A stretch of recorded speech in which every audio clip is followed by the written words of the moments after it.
क्या तुम एमबीबीएस के स्टूडेंट हो जो कि बैक बेंचेस पे बैठना पसंद करते हो? क्या तुम अपना सारा टाइम अपने दोस्तों यारों के साथ बिताते हो और कैंटीन पे सूटे लगाते हो? या तुम्हारा main focus extra curricular activities पे है और पढ़ाई के लेसन लगे हुए हैं, लेकिन वक्त के साथ साथ तुम्हें आइडिया हो रहा है कि अब लाइफ में कुछ बड़ा करना पड़ेगा? तो लेट मी से congratulations, you've successfully taken the first step towards success. Let me introduce you to the concept of USMLE.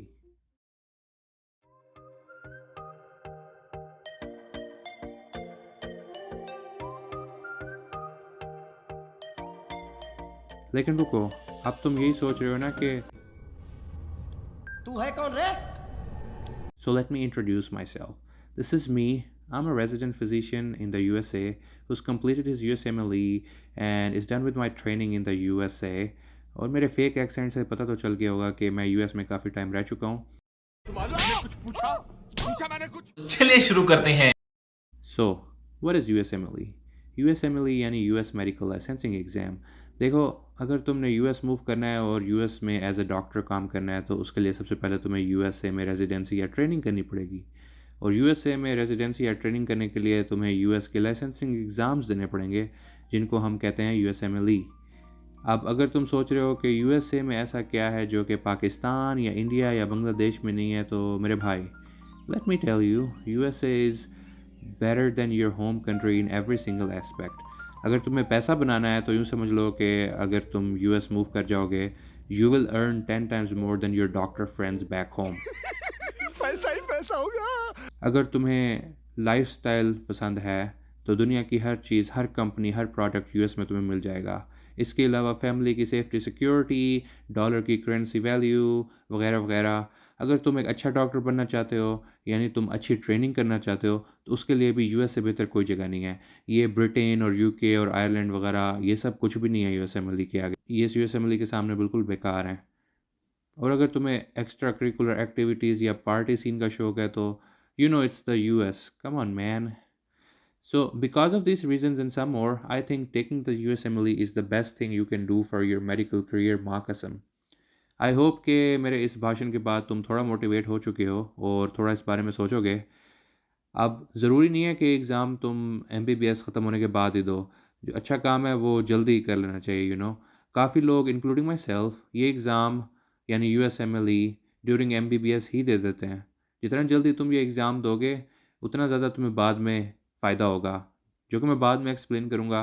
लेकिन अगर तुम ऑलरेडी एमबीबीएस से ग्रेजुएट हो चुके हो और शादी भी कर ली है और तुम्हारे बीवी बच्चे भी हो गए हैं, तो भी कोई मसले की बात नहीं. I got you man.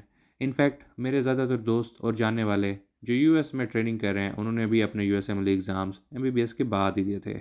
बस यूँ करो कि मुझे गुरु बना लो और फिर देखो जादू. तो इन शॉर्ट यूएसएमएलई के 3 स्टेप्स या 3 एग्ज़ाम्स होते हैं. USMLE step 1, step 2 CK, step 3 not compulsory but highly recommended. अब यहाँ ये मेंशन करना ज़रूरी है कि एक एग्ज़ाम इंग्लिश लैंग्वेज का भी होता है जिसको ओईटी बोलते हैं, लेकिन फ़िक्र नॉट, मेरे चैनल को सब्सक्राइब कर लो और बस जादू देखो, जादू. खैर, इन तीनों एग्ज़ाम्स में से सबसे इम्पॉर्टेंट एग्ज़ाम है यूएसएमएलई स्टेप 1, क्योंकि ये एग्ज़ाम तुम्हारे बेसिक्स को टेस्ट करता है. अगर बेसिक्स स्ट्रांग नहीं होंगे तो ना सिर्फ तुम इन एग्ज़ाम्स में पोरली परफॉर्म करोगे बल्कि you will suffer in your career as well. तो अब सवाल ये है कि यूएसएमएलई स्टेप 1 में कौन से सब्जेक्ट्स या टॉपिक्स पे क्वेश्चंस आते हैं. ये लिस्ट देखो. ये सारे सब्जेक्ट्स यूएसएमएलई स्टेप 1 में टेस्ट होंगे. Anatomy, physiology, pathology, pharmacology, microbiology, biostats, ethics. फट गई है उसकी जाने से। टेंशन नहीं लेने का, रिलैक्स करने का. I have some good news. USMLE step 1 is pass fail. In other words, तुमको स्टेप 1 के लिए साइलेंसर बनने की ज़रूरत नहीं है, क्योंकि स्टेप 1 को सिर्फ पास करना होता है. इसमें टॉप नहीं करना तुमने. सो बस इतना पढ़ो कि इज़्ज़त से पास हो जाओ, और जो बुक्स मैं बताऊँ वो ले लो और पढ़ाई शुरू कर दो. स्टेप 1 की स्टडी रिसोर्सेज के लिए मैं एक सेपरेट वीडियो बनाऊँगा. अब कुछ अपडेटेड बनाऊँगा तो सब्सक्राइब कर लेना और नोटिफिकेशन ऑन कर लेना. मैं कुछ कमेंट्स में लिंक लगाऊंगा तो वो देख लेना, तो तुम्हें सब समझ आ जाएगी. इसके बाद आता है यूएसएमएलई स्टेप 2 सीके. सीके बोले तो क्लिनिकल नॉलेज. इस एग्ज़ाम्स में क्लिनिकल सब्जेक्ट्स जो कि तुम अपने 4th ईयर या फाइनल ईयर एमबीबीएस में पढ़ते हो वो टेस्ट होते हैं, like medicine, surgery, paediatric, gynaecology. Unlike USMLE step 1, step 2 CK is scored. यानी तुम जितना हाई स्कोर लोगे तुम्हारे यूएस पहुंचने के चांसेस उतने बढ़ जाएंगे. It's a little complicated, but the golden number is 250. So you should aim for this number if you want to have good chance at matching. अब यहाँ पे ये बताना बहुत इंपॉर्टेंट है कि तुम स्टेप 2 सीख के स्टेप 1 से पहले अटैम्प्ट कर सकते हो. नहीं मैं नहीं मानता. अगर तुम फाइनल ईयर एमबीबीएस में हो या एमबीबीएस से ऑलरेडी ग्रेजुएट हो चुके हो तो तुम सोच रहे होगे कि यार क्यों ना मैं पहले स्टेप 2 सीख के दे दूँ, क्योंकि मैंने तो ये वाले सब्जेक्ट्स अभी भी पढ़े हैं. लेकिन मेरे ख्याल में ये इतना अच्छा आइडिया नहीं है. अब तुम पूछोगे क्यों. देखो भाई, मेरी बात सुनो, मत करो. तुमसे ना हो पाएगा.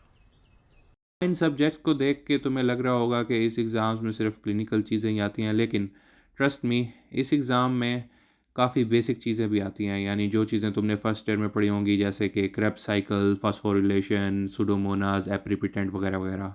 तो मैं तो ये रिकमेंड करूँगा कि जो भी हो स्टेप 1 पहले करो और स्टेप 2 सीखे बाद में करो, पर आगे तुम्हारी मर्ज़ी. अब तुम सोचोगे कि यार इसमें टोटल ख़र्चा कितना आएगा, यानी टोटल कॉस्ट. तो यार कुल मिला के सब कुछ जोड़ के you are looking at least $20,000, यानी $20,000 तो आराम से इस पे लग जाएगा. Think of this as an investment in your future and your career. Trust me, एक बार तुम्हारी रेजिडेंसी स्टार्ट हो जाए तो ये इन्वेस्टमेंट 2-3 साल में ही 10 टाइम्स होकर तुम्हारे पास वापस चली आएगी in form of training, knowledge end of course money. खैर, अब जब ये 2 एग्ज़ाम्स हो जाते हैं, इसके बाद अंग्रेज़ी का एग्ज़ाम यानी इंग्लिश एग्ज़ाम यानी OET दोगे.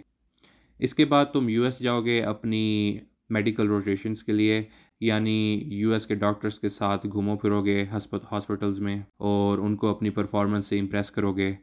इसके बारे में एक और वीडियो मैं डिटेल में बनाऊंगा, सो स्टे ट्यून्ड. ये सब होने के बाद तुम मैच में अप्लाई करोगे. अब ये कोई क्रिकेट मैच नहीं है, इसका मतलब है कि तुम डिफरेंट हॉस्पिटल्स में ट्रेनिंग स्पॉट्स के लिए अप्लाई करोगे और उसके बाद जब तुम सेलेक्ट हो जाओगे और तो तुम्हारा मैच हो जाएगा तो तुम यूएस में अपनी ट्रेनिंग एज रेजिडेंट स्टार्ट करोगे और उसके बाद अपनी बाकी ज़िंदगी चैन से अमेरिका में जियोगे. बात ख़त्म. खत्म. Bye bye, tata. अब ये देखने में बहुत सिंपल लग रहा है, लेकिन इतना सिंपल है नहीं. इसको एक्सप्लेन करने के लिए मुझे बहुत सारी और वीडियोस बनानी पड़ेंगी. इस सीरीज़ के अगले पार्ट्स में मैं तुम्हें ये सारी चीज़ें बताऊंगा. स्क्रीनशॉट ले लो. तो बाकी वीडियो ज़रूर देख लेना, ठीक है.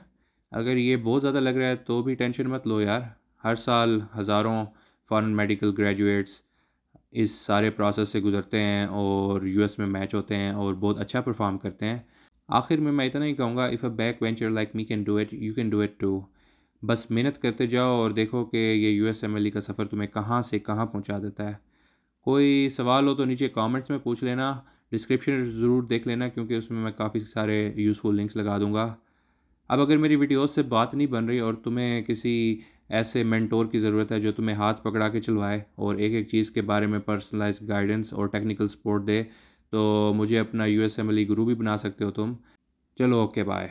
Zamina mina, waka waka, zamina mina, zamangadiwa. This time for Africa, this is story. Lingalini bado, hengalali jenga, galabu denga, galing star.